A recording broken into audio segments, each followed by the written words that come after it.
Hello everyone, आज हम लोग class 9th R S Aggarwal book का एक्सरसाइज 1G का क्वेश्चन नंबर 18 देखेंगे। तो क्वेश्चन नंबर 18 में बोल रहा है हम लोगों को right the following in ascending order in magnitude. इस क्वेश्चन में हम लोगों को असेंडिंग ऑर्डर में बताना है, मतलब छोटा से बड़ा करना है। ठीक है, तो हम लोगों को दिया हुआ है 6√6, 3√7, 4√8। तो इसको हम लोग असेंडिंग ऑर्डर में लिखना है, मतलब छोटा से बड़ा लिखना है। ठीक है, तो चलिए इस क्वेश्चन को हम लोग सॉल्व करते हैं। तो पहले 6√6 को ले लेते हैं। तो 6√6 को हम लोग क्या लिख सकते हैं। तो इसको हम लोग लिख सकते हैं 6 पे पावर 1/6। ये कैसे हो गया, कैसे होता है 6 पे पावर 1/6 कैसे हुआ, ये समझाते। देखिए, रूट का जो वैल्यू होता है वो 1/2 होता है, और इसके साथ क्या है, आगे में क्या है 6 है, तो ये हो जाएगा 6 है, तो यहाँ पे हो जाएगा, और तो इसका वैल्यू हो जाता है 1/6। ठीक है, तो इसी तरह तो फिर अब ये हो गया। और 3√7 को हम लोग क्या लिख सकते हैं, 7 पे पावर 1/3।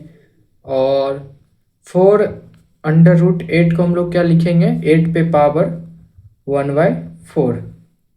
अब इसमें हम लोग क्या करेंगे, 6, 3, 4 के एलसीएम ले लेते हैं। ठीक है, तो इसका जो एलसीएम आएगा पहले हम लोग लेते हैं। तो यहाँ पे हो जाएगा 6, 3, 4।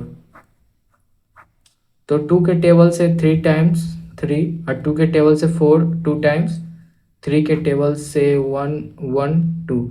तो 3 2 जा 6, 6 2 जा 12।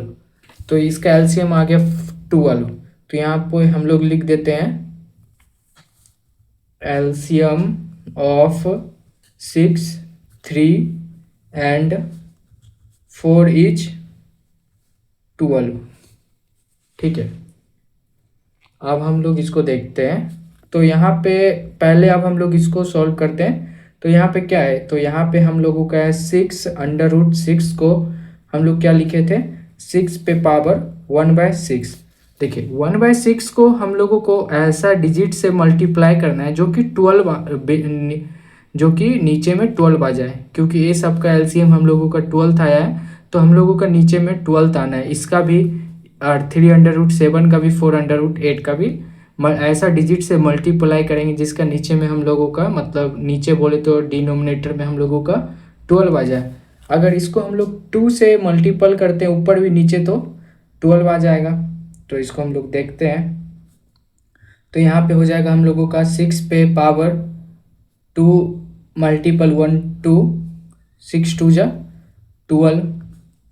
अब हम लोग क्या करेंगे पता है, इस पे जो 6 पे पावर क्या है 2/12, और 2 को है ना हम लोग 2 जो पावर है इसको हम लोग अंदर भेज देते हैं।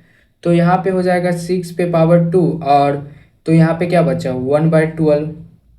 ठीक है, तो इसको हम लोग क्या लिख सकते हैं, इसको हम लोग लिख सकते हैं 6 का स्क्वायर कितना होता है 36 पे पावर 1/12। अब इसी तरह हम लोग 3√7 को सॉल्व करेंगे। तो यहाँ पे हो जाएगा हम लोगों का 3√7 को क्या लिखते हैं हम लोग, 7 पे पावर 1/3।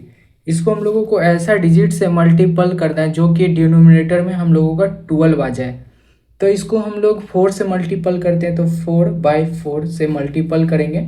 तो यहाँ पे हो जाएगा 4 1 जा 4, और 4 3 जा 12। तो यहाँ पे हम लोग लिखते हैं 7 पे पावर 4/12। अब हम लोग क्या करेंगे, जो इस 7 पे पावर है 4/12, 4 को हम लोग अंदर भेज देते हैं। तो हो जाएगा 7 पे पावर 4, और इस पे होल पावर क्या हो जाएगा 1/12। और 7 पे पावर 4 कितना होता है, जो कि होता है 2401, और इस पे होल पावर 1/12। ठीक है, अब इसी तरह अब हम लोग 4√8 को भी देखते हैं। तो 4√8 को हम लोग सॉल्व करेंगे, तो इसको हम लोग क्या लिखते हैं, तो इसको हो जाएगा 8 पे पावर 1/4। अब इसको भी हम लोग ऐसा डिजिट से मल्टीपल करेंगे जिसका डिनोमिनेटर 12 आ जाए मल्टीप्लाई करने पे। तो इसको हम लोग 3 से मल्टीपल करेंगे, क्यों, तो इसका आ जाएगा 4 3 जा 12 होता है। तो तो चलिए इसको हम लोग देखते हैं। तो 8 पे पावर 3 1 जा 3 बाय 4 3 जा 12 हो गया। अब हम लोग इसको सॉल्व करते हैं, तो इसका जो 8 पे पावर 3 बाय 12 है, 8 पे पावर जो 3 बाय 12 है, 3 को हम लोग अंदर भेज देते हैं, तो यहाँ पे हो जाएगा 8 पे 8 क्यूब, 8 का क्यूब, और इस पे होल पावर 1 बाय 12। तो 8 का क्यूब हम लोगों का क्या होता है, 8 का क्यूब होता है हम लोगों का 512, और इस पे होल पावर 1 बाय 12। अब इसके हेल्प से हम लोग इसको अरेंज कर देते, तो इसमें हम लोग देख सकते हैं, तो इसमें छोटा से बड़ा कौन है, पहले छोटा ये है, उसके बाद ये होगा, उसके बाद ये होगा। तो हम लोग चलिए लिखते हैं। तो यहाँ पे 36 512 2401, तो ये हो गया असेंडिंग ऑर्डर से। तो यहाँ पे क्या हो गया, तो यहाँ पे हो जाएगा हम लोगों का 6√6 असेंडिंग ऑर्डर, 4√8 3√7, ये हम लोगों का हो गया सॉल्व।